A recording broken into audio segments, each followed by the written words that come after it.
败类人渣。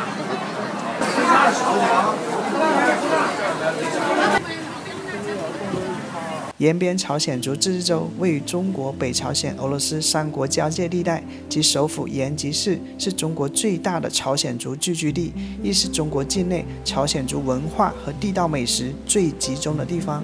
今天我来到了延吉市最大的早市水上市场以及最大的综合市场西市场。接下来和阿树一起探索这一座独一无二的边境城市的美食和文化吧。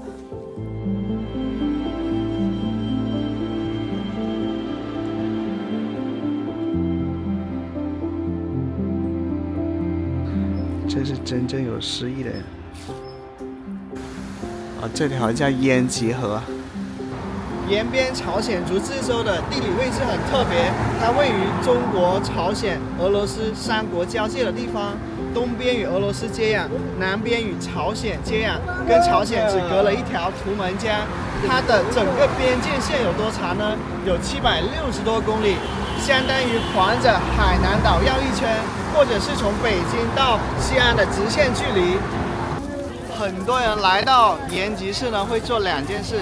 第一呢是逛朝鲜族民族园啊，另外呢就是逛我身后的水上市场啊，这是延吉市最多本地人光顾的早市啊。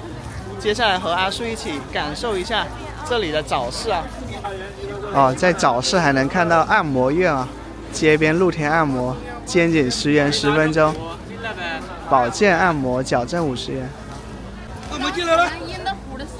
按摩了进来呗，10分钟10块钱。你看水上早市欢迎你，它是双语的，汉语跟朝鲜语。这个早市的时间好像是早上的6点钟到9点钟。它的边上就是刚才看的延吉河。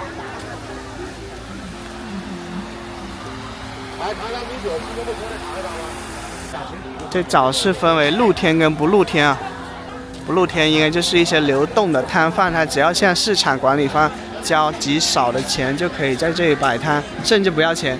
那么里面的话，固定摊位就是按月按年交的一个摊位。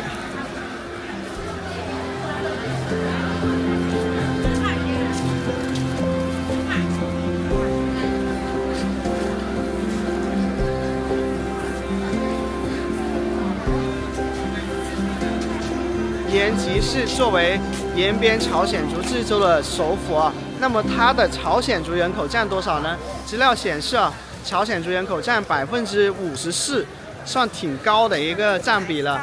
这里呢，水上市场呢也云集了很多朝鲜族风味的一些食品啊。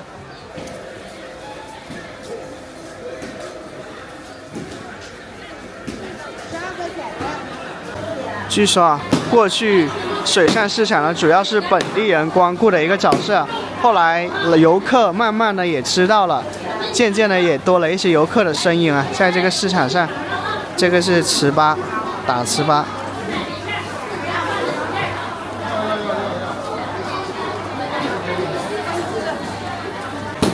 在东北不叫糍粑，叫打糕，10块钱一斤。米糕的话是8块钱一斤啊。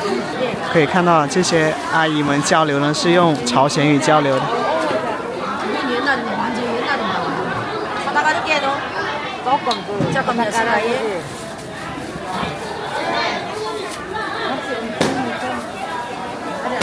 加入一点白砂糖跟芝麻。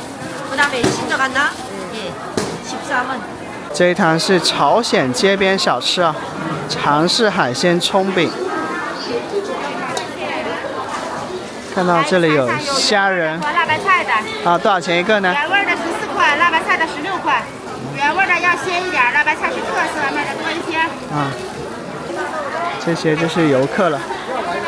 切4块吧，3块咋切呢？这样切了啊。里面有虾仁、胡萝卜丝，还有韭菜、延边狗肉，48元一斤，手撕的话65元一斤。朝鲜族主要生活在中国东北地区以及朝鲜半岛，这里气候严寒。在古代，朝鲜族的农业和畜牧业并不十分发达，养殖狗是朝鲜族的其中一个食物来源，尤其在朝鲜半岛具有数百年的食用历史。狗肉被认为是具有温补的作用，有助于抵御严寒，但在现代社会，尤其是年轻一代中，食用狗肉的习惯逐渐减少。韩式辣酱炒年糕，一份多少钱？12块钱，好吃啊！真正韩国辣酱的啊。这年糕是用什么做的呢？这是糯米。哇，能闻到那个辣酱的香气哦。对，嗯。韩国辣酱炒。韩式炒年糕的历史可以追溯到朝鲜皇朝时期，最初是一种宫廷食品。在20世纪中期，随着朝鲜族的迁徙，传播到了中国的延边地区。年糕是炒年糕的灵魂材料，通常采用糯米和粳米制作。炒年糕的酱汁以辣椒酱为基础，搭配糖、酱油、蒜末、辣椒粉等调料，形成浓郁的甜辣味道。这就是炒米肠啊，12块钱一份，跟洋葱、青椒混合着炒。米肠呢是由猪血跟糯米做的是吧？对对对。是不是也加了一些韩式辣酱呢？对对，我们一家的那个年糕，所以必须加韩式辣酱，秘制辣酱。秘制辣酱。对，和别人家味道绝对不一样的。韩式米肠的历史可以追溯到古代朝鲜时期，是受中国腊肠制作工艺影响而发展起来的。不同于中式腊肠以肉为主，韩式米肠则是在洗净的猪大肠里面灌入米、糯米、杂粮而制成。吃点特色，吃点好吃的。对，家里都有的吃个干啥？大姐啊，像这里摆摊的是朝鲜族居多还是汉族居多呢？差不多吧，一半一半吧。跟这位大姐问了一下，我感觉他俩应该是夫妻档啊。然后2位都是朝鲜族的，一个炒米肠，一个炒年糕。这就是各种颜色的米肠啊，5色米肠10元一盒。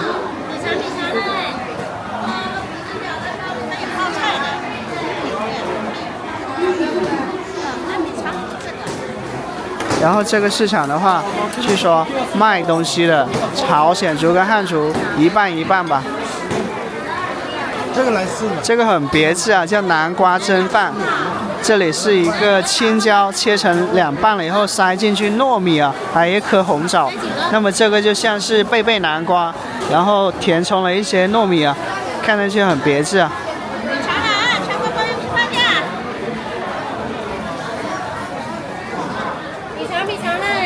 6元一个，金花山村米肠。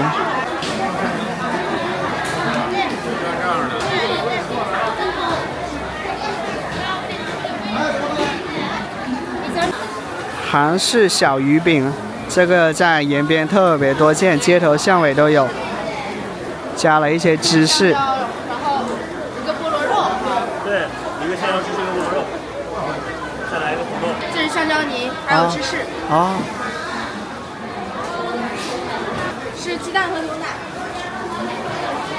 10元3个小鱼饼。这个是芒果酱是吧？菠萝的那个颗粒，然后是这个是红豆泥吧？芋泥啊。这个是巧克力，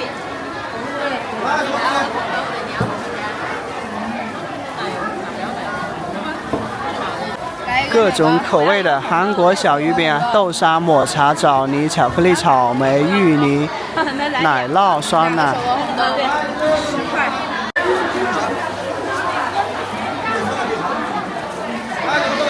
这里主打的就是一个韩式朝鲜风味美食啊，游客比我预想中还要多，因为今天天气不是很好，但是呢还经常比较多能看到游客的身影。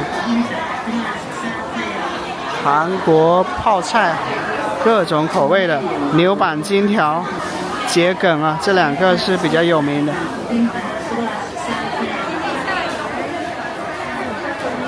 很多来到延边旅游的游客呢会买一些这个牛板筋条跟桔梗，这个是下饭菜、下饭咸菜、泡菜。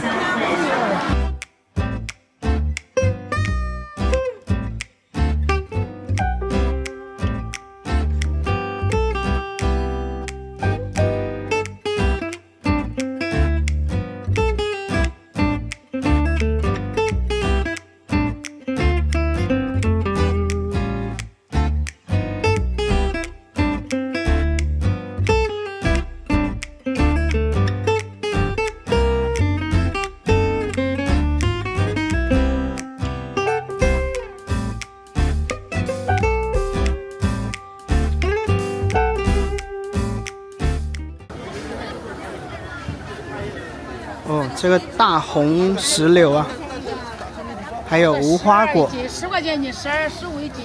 对，你只把饭。一只人参100多到300多不等。人参被称为是百药之王，中国人参最著名的产地就是吉林。有一句话叫"世界人参看中国，中国人参看吉林"，指的就是长白山北麓的沿边地区。其中的原因既是因为这里森林覆盖率高，林地广阔，特别是长白山原始森林拥有丰富的生物资源。另外，沿边的气候属于寒温带气候，冬季漫长且严寒，夏季短暂而湿润。人参是一种耐寒植物，寒冷的气候有助于其生长周期的延长，而长白山的火山灰土壤具有丰富的矿物质，对人参根的发育和营养积累也有较大的促进作用。这家摊贩馆生意很火。哦，这么早，才7点钟就人满为席了。这家店叫明月摊贩馆啊，咱们来尝一下吧，当然是早餐了。其实什么都想尝一下，但是胃口就那么大。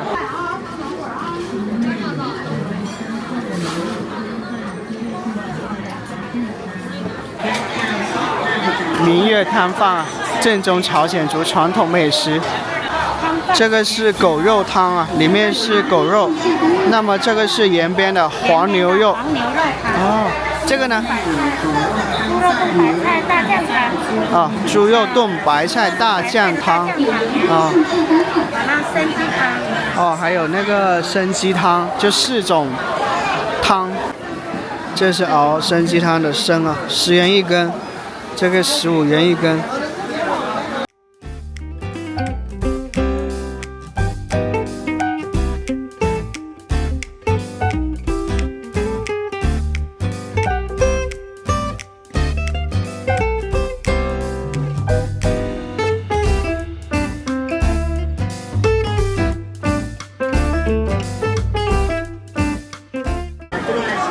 要一份啊？参鸡汤。对。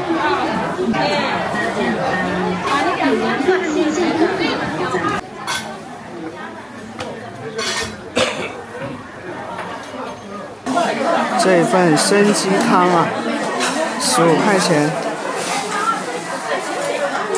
加了一个鸡米饭，朝鲜族吃的鸡米饭3块钱，合计18块钱。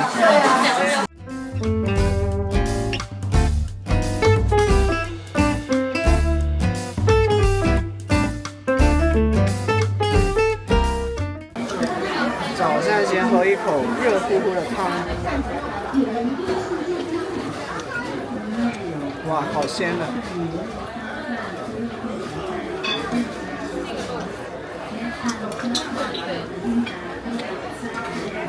这个鸡肉特别嫩，试一下这个鸡米饭，就有点像糯米。这个猪肉啊。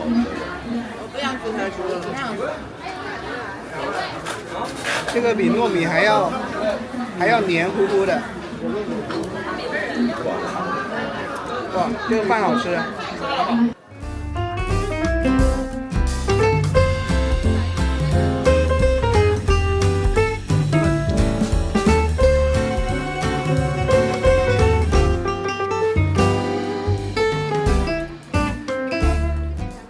这个汤里面还有枸杞啊。看这里有这个是辣酱吗？加一点点在鸡米饭里面。这是对桌的人吃剩下的狗肉。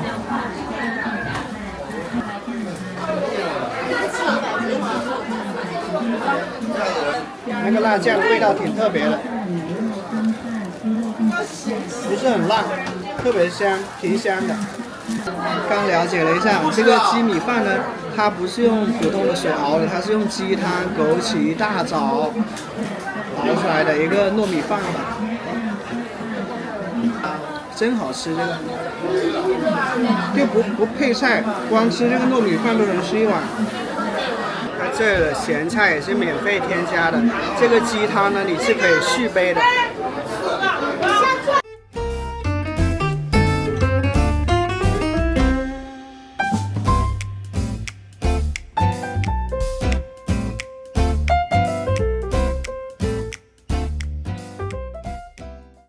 吃到最后呢，吃到这个人参啊，所以它叫参鸡汤。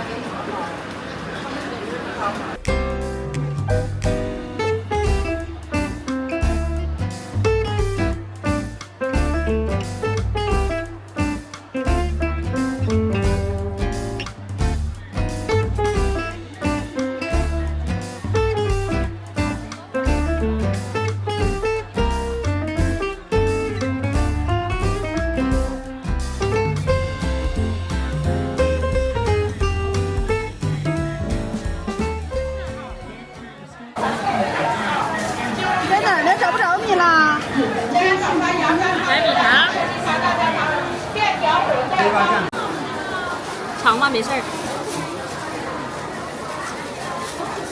这米肠咋买呀12一斤，纯手工的。试一下这个米肠。还挺不可思议的，今天是工作日，今天是周2，人都这么多了。这个就是朝鲜族的特色美食啊，叫黑包子。黑包子是朝鲜族的一种传统特色面点，主要分布在中国的延边地区以及朝鲜半岛。黑包子的外皮呈深褐色至黑色，颜色来源于添加的黑豆粉、荞麦粉以及其他天然材料，这使得黑包子的外皮较普通包子更为筋道，有一丝荞麦特有的香气。传统黑包子的馅料以猪肉和牛肉为主，搭配蔬菜如白菜、韭菜、葱和调味料，形成鲜香浓郁的口感。有些版本还会加入香菇、豆腐等食材，制作素馅包子。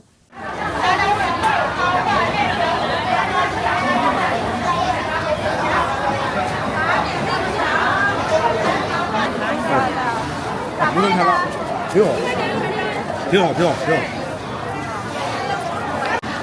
这就是朝鲜族的辣白菜。分3个阶段，第1个阶段是甜辣味儿，第2个阶段是酸甜，第3个阶段1个月左右就是酸味比较重了啊。成酸菜了啊，对，它就是整个是自然发酵过程啊。阿树在后面的旅途中参观了图门市的泡菜历史展厅，了解到泡菜在朝鲜半岛的历史悠久，可以追溯到三国时期。这种饮食习惯的形成源自朝鲜半岛及东北亚地区冬季漫长且寒冷，农作物收成之后需要妥善储存，以供冬季使用。最早的泡菜并不像今天的辣白菜那样加入辣椒，而是主要用盐和发酵的方式来腌制蔬菜。在16世纪，辣椒传入朝鲜半岛后，它极大地提升了泡菜的风味，逐渐形成了今天朝鲜族的辣白菜。朝鲜族辣白菜的主要原料是大白菜，通常将白菜切断后用盐腌制，再加入辣椒粉、蒜末、姜末、鱼露和虾酱等配料，最后进行发酵。辣白菜具有鲜明的酸辣味、蒜香味，口感爽脆。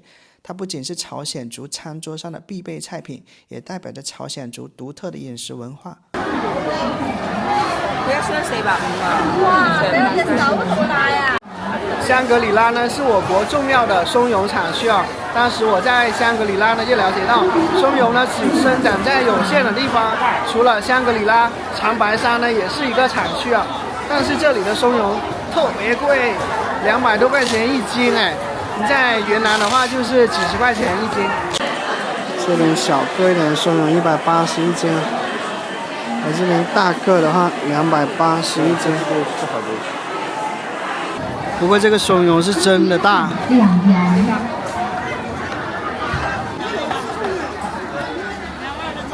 第一次看到这个叫敦化煎饼啊，当零食吃，当辅菜吃都可以。小米的、玉米的，这是微甜的，回家就直接吃，到零食吃。完了，酱式的卷菜吃，咸菜呀、葱酱都可以，土豆丝儿。特薄特细，入口即化。对的。10块的、13的、10。它像一张纸一样薄啊。各种口味，啥味都有。敦化是延边的一个县啊。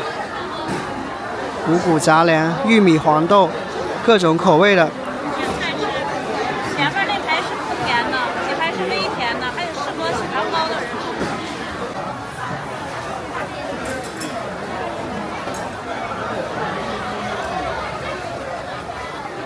咱们看一下它的配料有小米、大米、黄豆、植物油、高粱米、玉米等等啊。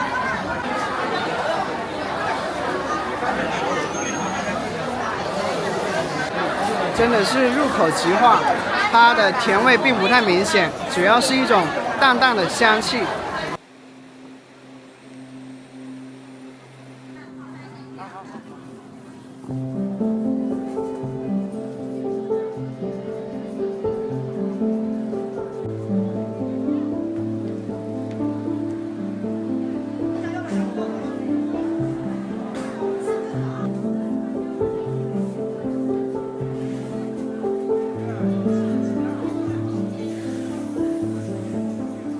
延边特产啊，烤鱼片。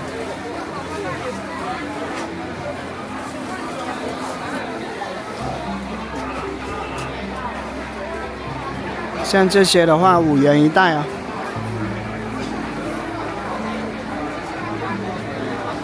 咱们拿一包这个尝一尝，这个是鳕鱼的，酸甜口味的，这个咸口的。这些鳕鱼片啊，30元一斤。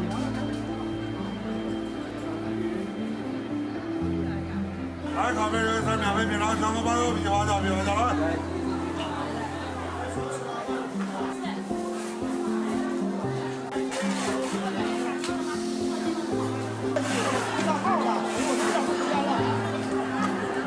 叶子姐，我现在给你找啊，对不起大家。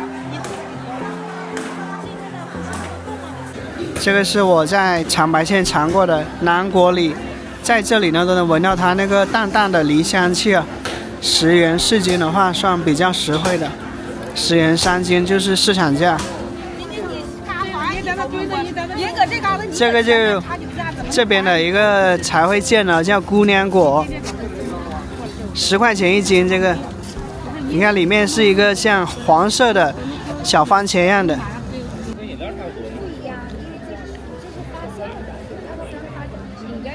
这是鸡心果，鸡心果特别甜。各种本地香瓜，5块钱、8块钱。延边位于长白山北麓，长白山脉位于中国东北和朝鲜半岛的交界，是中国和北朝鲜的天然边界线。它是东北亚地区重要的山脉，全长约1200公里。其山顶的天池是中国最大的火山湖。长白山脉不仅有壮丽的景色，还孕育了丰富的生态系统，被誉为天然生态博物馆和中药宝库，生长着很多珍贵药材和植物，包括人参、鹿茸、五味子、黄芪、长白山、红豆杉等珍贵药用植物。此外，这片土地还盛产多种野果和珍贵蘑菇，当地居民通过上山捡山货野果，再拿到集市售卖，获得了额外的收入来源。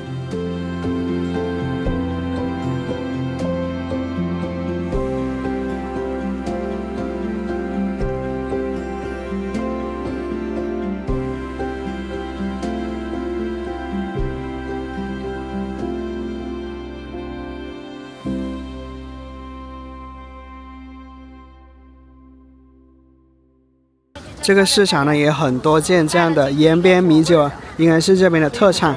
这个一升38。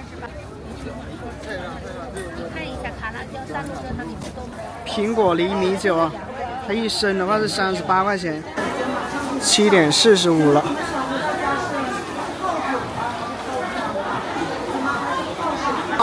哎，沙参干多少钱一斤啊？我一会儿问一下姐姐，前面就有啊。而且呢，这个呢，叶子姐姐先来1条吧，先回去尝到好吃的再给你多涨。啊，行不行？姐姐叶子先来1个啊。这里还有一些本地的博主啊，在这里直播带货。这种说价这鱼烧是8块钱一斤，然后阿树这2年逛了不少全国各地有特色的集市，我发现集市上越来越多的出现一些直播带货的博主，他们链接集市上的摊主和手机另一端成千上万的买家，介绍和展示商品，为买家邮寄商品。有人说直播带货压垮了实体经济，让线下经济活动冷冷清清，而有人说直播带货让偏远地区的好货能够被看见，能够销往全国各地。关于直播带货，欢迎留下您的看法。这个是醉蟹吗？哎，对。有酱油、柠檬，有苹果，有梨，有蒜，海椒，还有大花椒吧，是麻椒。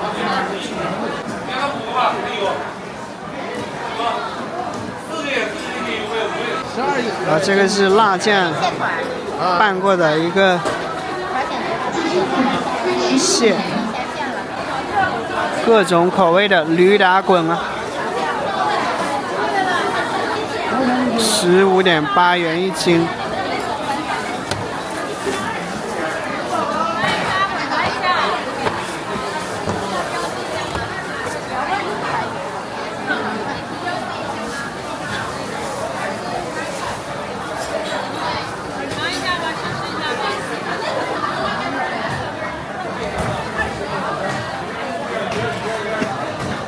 这个花生碎。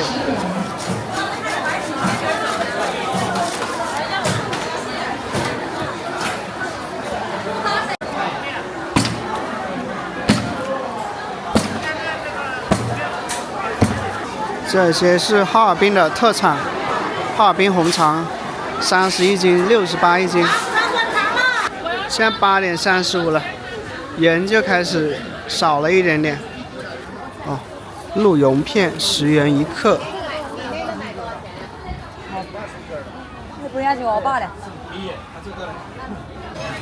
这还能买到俄罗斯啊，俄货。俄罗斯巧克力10块1个吗？对，10块1个。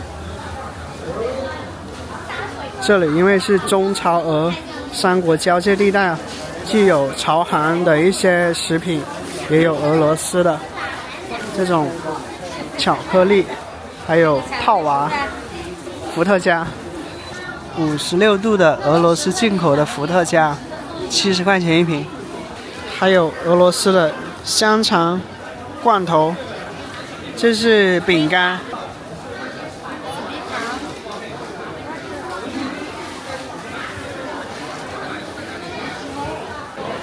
辣白菜酱、松茸、炸酱面酱。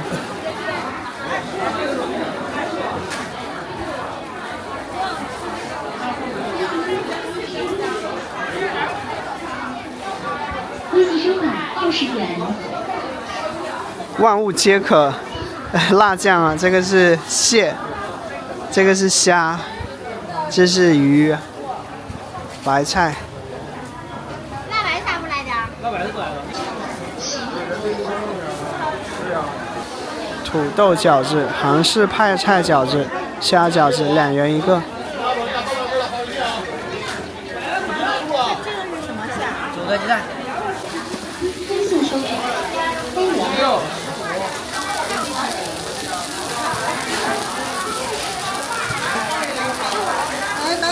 微信收款16元。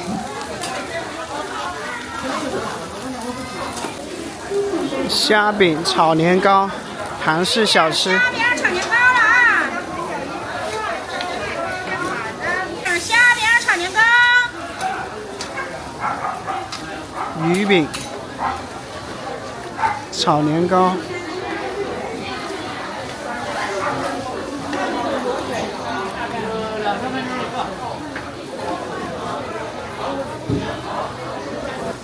这个叫鱼皮包饭啊，12块钱1份，2元1个。鱼饼、虾饼炒年糕了。好别致啊，这个。包个烧麦酱圆子，鱼皮包饭甜辣酱，好吃的。好，谢谢。这个鱼皮包饭我很好奇是什么味道的，上面有一些甜辣酱，2块钱1个。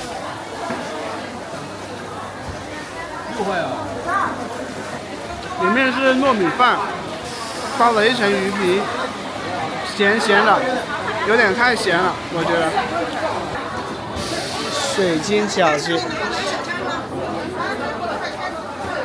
份多少钱？有一些小吃还想吃的，可惜早上吃了那一份生鸡汤、鸡米饭啊，有点撑了。延边特色米酒啊，延边朝鲜族米酒，传统老味道，自然发酵，微醺不醉。论斤卖吗？这5块钱1斤，25一桶5斤的。这是什么口味的？玉米、大米、玉米和那边扫码啊。这有蓝莓口味的，35。这个蓝莓味的。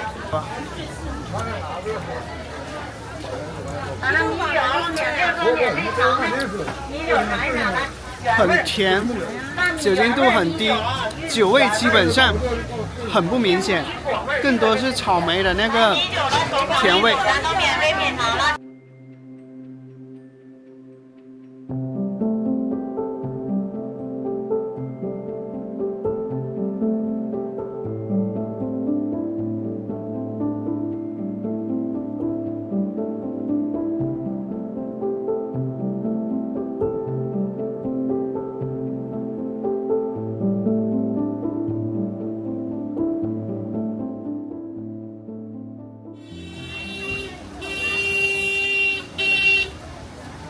很多人来到延吉旅游呢，必去的几个地方，一个是朝鲜族民俗园，一个是水上市场，还有一个就是我身后的延吉市最大的综合性市场了，里面有很多朝鲜族的一些美食小吃，还有产品。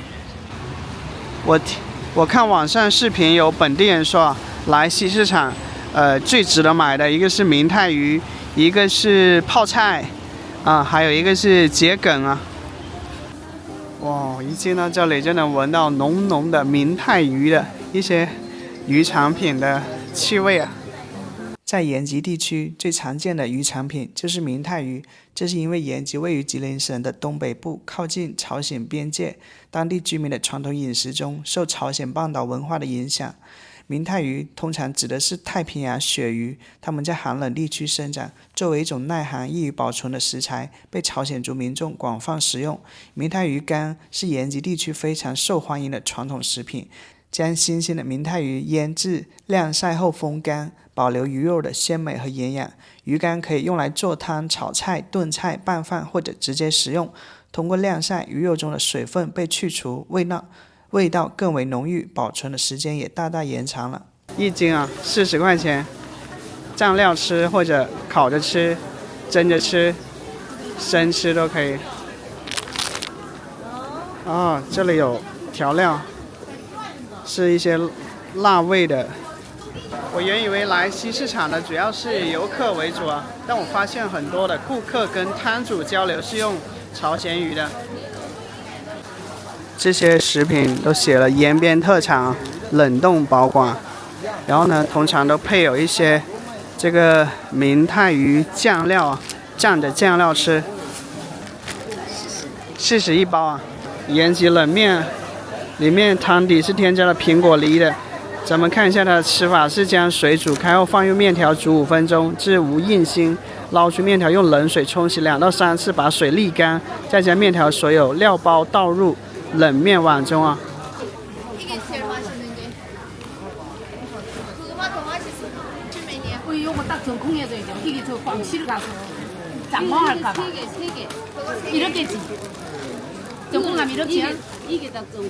传统打糕、生鸡汤、原味明太鱼、牛板筋、明太鱼丝、朝鲜族特色延边特产泡菜。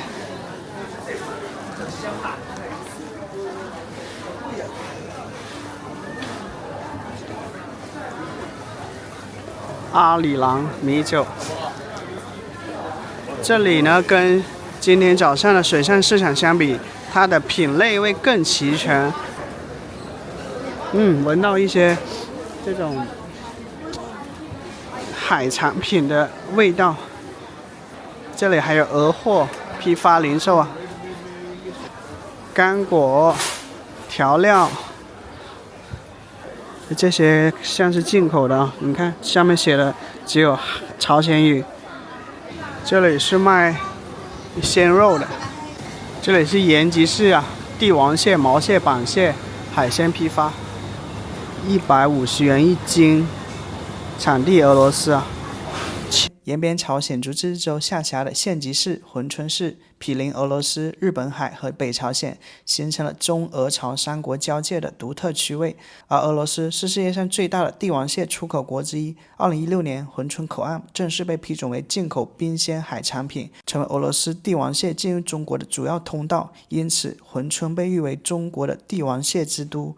阿树在后面的旅途中会去到这一个可以一眼望三国的地方，敬请期待。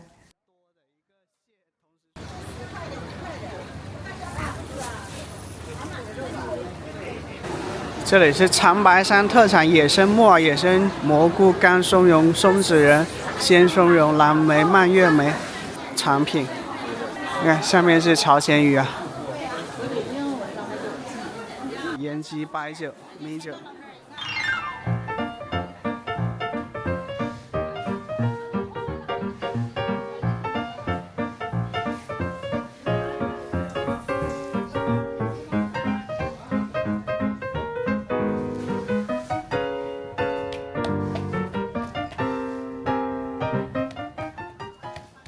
这是什么？这个是沙参，那个是蕨菜。啊，它这是地里的，跟人参一样，在地里边根茎植物。这个可以生拌，就是咸菜店都是拌沙参都生的，然后你要饭店都是熟的，煎熟了以后抹酱料。它这个生和熟的都能吃，温补润肺。아이 거기서 어떻게 하겠는 안 하는 문제. 그냥 영 하는 것만 하기 좋냐. 그래 뭐또 고사리 끓일 뿐이야지. 뭐 할 일도 많네.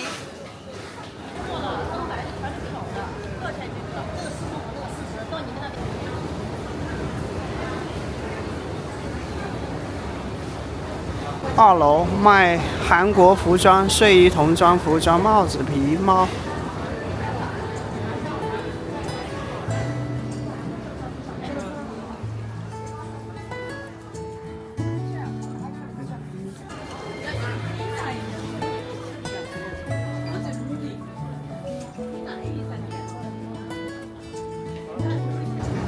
3楼卖民族服装、布、毛线、睡衣、窗帘。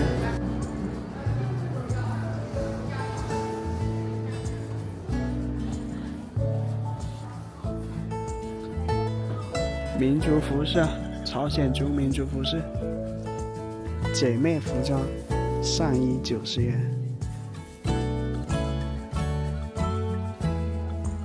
修裤脚，各种服装修改。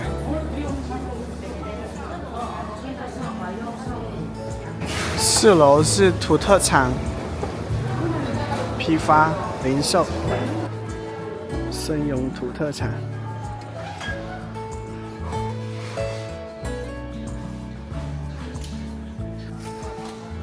野生榛蘑、灵芝孢子粉、朝鲜族工艺品。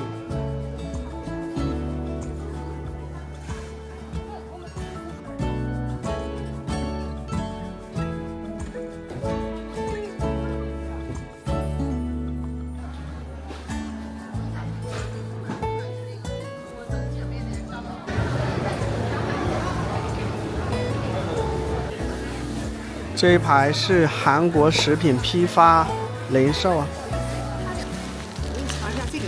不用尝了，我直接买。尝一块。嗯。你看，尝一块没事的。首先你先品尝一下，行吗？还有呢？这样的土豆条。这土豆条。我看一个这个好吃。啊，可以。好，这袋行吗？可以的。姐，您是朝鲜族吗？我是汉族。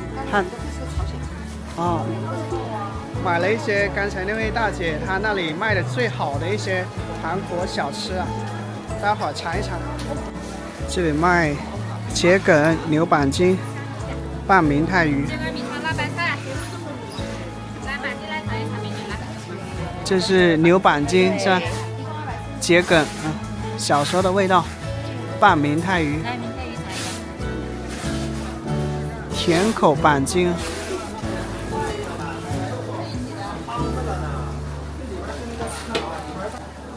这里的话是熟食区啊，摊贩打糕、米肠、凉皮、熟食、咸菜、米粥。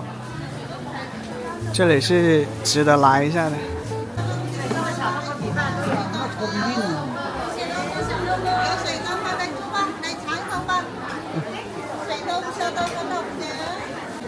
在西市场的边上有一个这样的熟食区啊，我很喜欢这里的氛围，就各种小份的一个美食啊。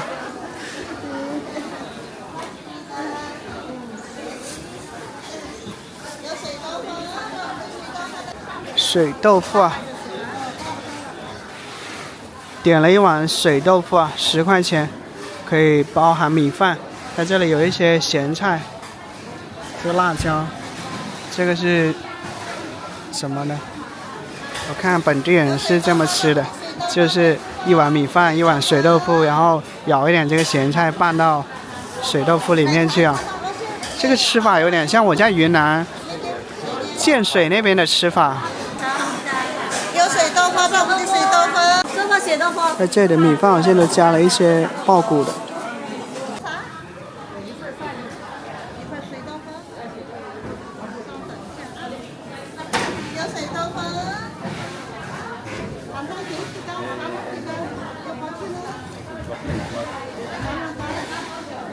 小炒的鱼生蛋，这些羊这些做吧，咱们家好吃来这儿吧。啊，那个小这水豆腐热乎的，特别好吃，就很下饭。来一个水豆腐，水豆腐。哇，我很喜欢这个味道，酱油拌过的葱以后，跟这个有一种甜香气的水豆腐混合在一起，特别下饭。试一下它这里的辣椒。不是很辣，特别解腻。这个味道真的很不错，价格也很平民啊。这就是一顿午饭了。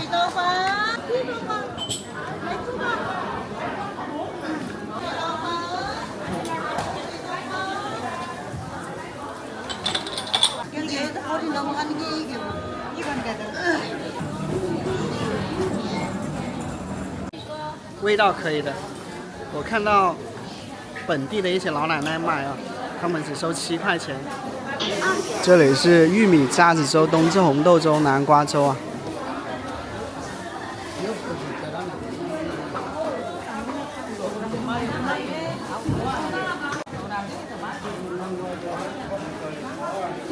这些是朝鲜族打糕，10块钱一盒。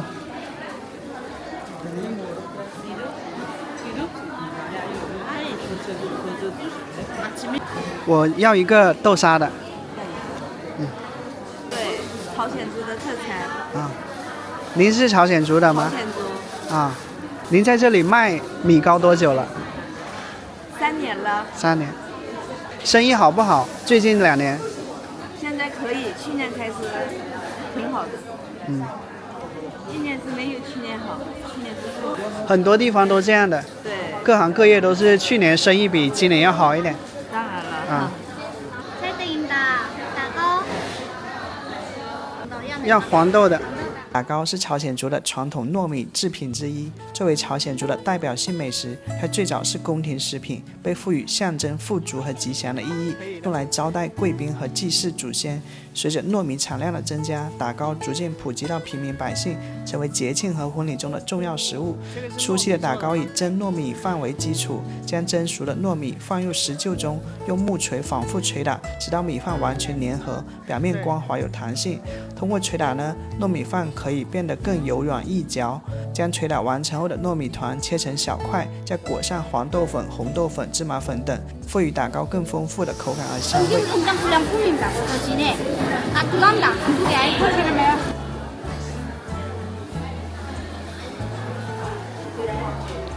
朝鲜族手工米肠。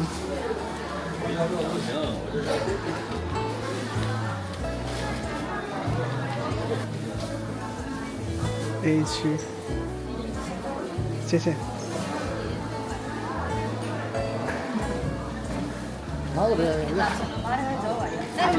一大碗9两15元，小碗6两10元。朝鲜族手工米肠。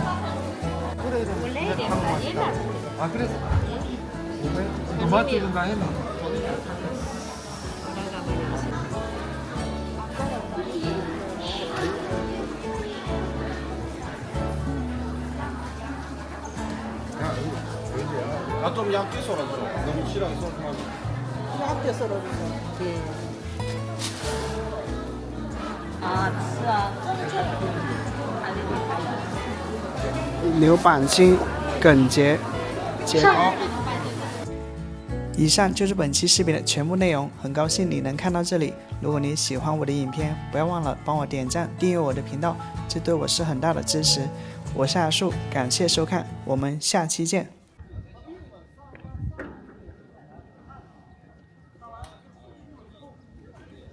刚才那位警卫他说是朝鲜的经济不行了，如果再不开放中国的游客进去的话，他这个经济可能就很顶不住嘛。